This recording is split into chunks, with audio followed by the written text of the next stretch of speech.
Garis tangan simian lain, dua sisi yang ekstrim.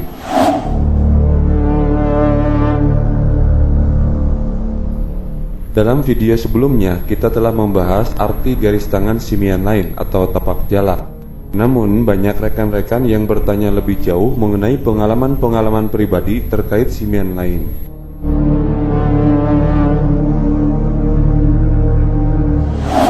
Menurut ilmu membaca garis tangan atau palmistry, pemilik simian lain ibarat pedang bermata dua.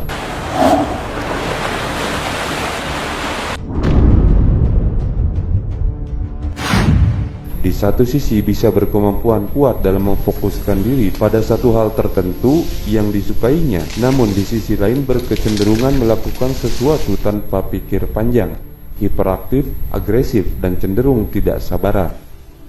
Orang simian lain akan sangat sukses jika berkarir di bidang yang disukai hatinya, namun sebaliknya akan terpuruk bila mengerjakan sesuatu karena terpaksa.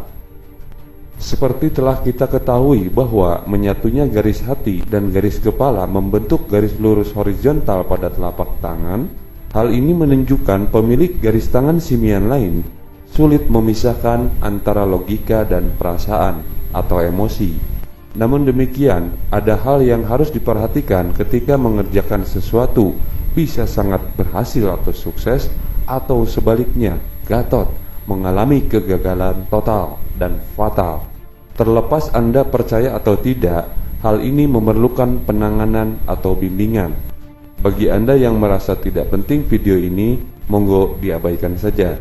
Saya mendapati pertanyaan tentang apa yang dialami orang-orang dengan simian lain dalam Facebook, atau juga yang dialami oleh saudara-saudara saya sendiri, bahkan beberapa di antara saudara saya, sepupu saya, usianya sangat muda, bahkan bisa dibilang anak-anak dan remaja.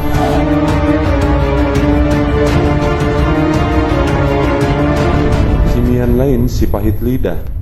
Orang dengan simian lain tanpa disadari olehnya adalah seorang yang dikenal dengan segala ucapannya akan menjadi kenyataan. Kenyataan atas perkataan itu bisa baik atau buruk. Oleh karena itu, pemilik simian lain sering dijuluki si pahit lidah. Bahkan, apa yang baru dipikirkan saja dalam pikirannya bisa terjadi. Hati-hati dengan hal ini. Belajar mengelola diri agar dapat menahan ucapan. Seyogianya hanya ucapan baik yang terlontar, bukan sebaliknya. Berusahalah sekuat tenaga. Mengingat pemilik simian lain memang sulit memisahkan logika dan emosi.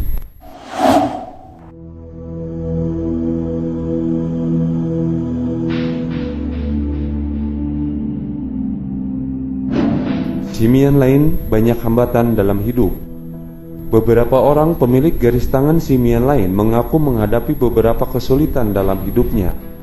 Terutama dan utama yang umum diakui adalah masalah ekonomi. Seperti disinggung tadi, pemilik simian lain menjalani hidup secara ekstrim. Kalau tidak sukses besar, ya terpuruk dalam kegagalan fatal. Kiranya perlu disadari bahwa pemilik simian lain cenderung akan mendapatkan halangan dari orang-orang di sekitarnya, bahkan dari makhluk-makhluk tak kasat mata. Bila kita terpengaruh oleh lingkungan sekitar, maka kegagalan atas apa yang dikerjakan oleh kita sulit dihindari. Cara mengatasinya, diam. Maksudnya, jika Anda memiliki niat baik atau sebuah rencana besar dalam target hidup Anda, misalnya membeli mobil, properti berupa rumah, villa, atau lain-lainnya, sebaiknya jangan diceritakan kepada orang lain. Diamlah. Karena reaksi dari lingkungan Anda cenderung akan menghalangi, bahkan menggagalkannya. Orang yang menghalangi bahkan orang yang terdekat dengan Anda, bisa orang tua Anda, adik atau kakak, bahkan suami atau istri. Bagaimana mereka bisa menggagalkan Anda? Seorang pemilik simian lain cenderung menjadi seorang yang sangat peka hatinya, tidak tegaan bila ada orang lain menderita atau ada orang lain berkesusahan. Cenderung Anda akan mengulurkan bantuan Anda. Uang yang Anda kumpulkan selama ini bisa terseret atas permintaan orang lain yang sebenarnya tidak benar-benar membutuhkannya.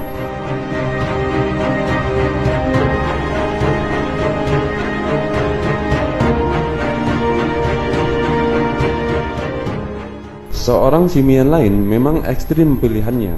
Anda dapat dengan mudah mempelajari ilmu kanuragan atau kesaktian seperti kekebalan dan lain-lain, baik ilmu putih untuk kebajikan maupun ilmu hitam untuk mencelakai orang. Pilihan itu dalam ilmu kanuragan atau kedikjayaan biasanya tidak sejalan dengan ilmu kertara harja atau kemakmuran. Jika Anda pemilik simian lain mempelajari ilmu kanuragan, cenderung sulit membangun kestabilan ekonomi. Pilihannya selalu ekstrim, alias tidak bisa Anda borong semua. Pilihlah ilmu kanuragan atau ilmu kemakmuran. Bila Anda merasa ini tidak seperti yang Anda alami, abaikan. Simian lain apakah hasil reinkarnasi? Bagi pemilik tangan simian lain, perhatikan apakah Anda memiliki tanda-tanda orang yang pernah mengalami reinkarnasi. Lihat lagi dalam video kita sebelumnya. Apakah Anda termasuk di dalamnya? Bila Anda memang merasa seseorang yang pernah mengalami reinkarnasi, cenderung Anda merasa sering dirundung malang dan doa atas keinginan Anda tak terkabul. Apa yang terjadi?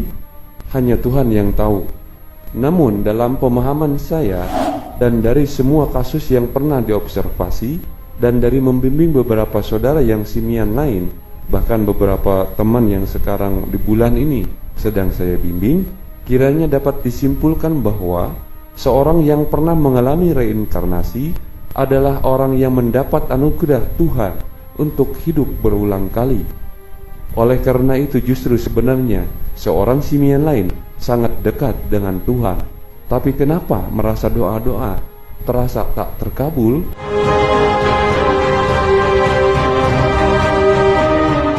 Seorang simian lain dan yang pernah merasa reinkarnasi memiliki tugas untuk memberikan pelayanan kepada orang lain. Pilihannya bisa menjadi seorang kiai, pendeta, biku, atau spiritualis.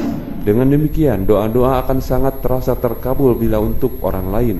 Kembali ke poin yang tadi, bahwa ucapan dan pikiran saja jadi nyata, si pahit lidah pun demikian dengan doa-doanya. Tapi Anda membutuhkan terkabulnya keinginan, tentu bisa berdoalah untuk anak, istri, suami, saudara, orang tua, dan lain-lain, di mana ketika mereka dianugerahi kelapangan rezeki, uang yang banyak, harta melimpah, Anda pun berada di dalamnya. Hal ini juga mengerucutkan pilihan Anda bahwa Anda tidak harus menjadi seorang agamawan atau ahli spiritualis untuk melayani orang lain semata. Semoga video singkat ini bermanfaat bagi kita semua. Rahayu, rahayu, rahayu.